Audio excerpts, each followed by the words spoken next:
There's a new addition to the Azalea Park neighborhood that is making many of its residents proud. The 0.4-acre parcel that borders Azalea Community Park was once vacant and fallow, but is now home to a beautiful water conservation garden built by community volunteers. The original landscape design was provided by Vicky Estrada, a well-known San Diego landscape architect.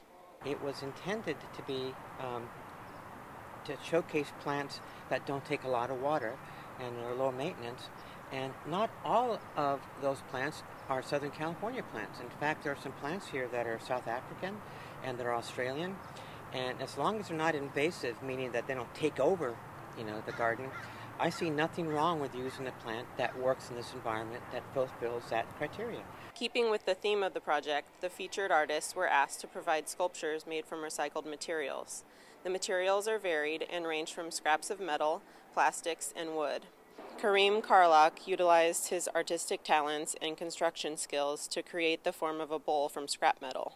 I think he fits in very well. Like I said, he's made out of recycled materials. This park is here to show us how to conserve not only water, but raw materials and energy. And I think he fits very well into that theme, that we can take objects that we would normally throw away and turn them into objects of beauty. Jim Bliesner is a longtime resident of Azalea Park. His sculpture, titled Joyride, is made from recycled car hoods.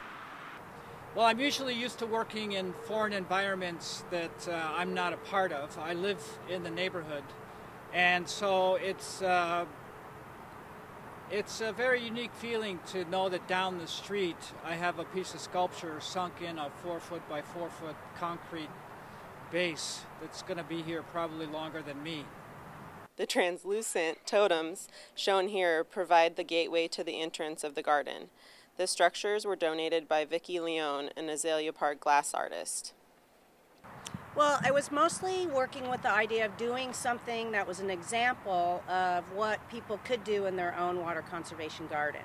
So I use all materials and tools that are extremely common and available. The community park is the only of its kind in San Diego and will undoubtedly challenge other neighborhoods to incorporate art and drought-resistant landscaping in public spaces.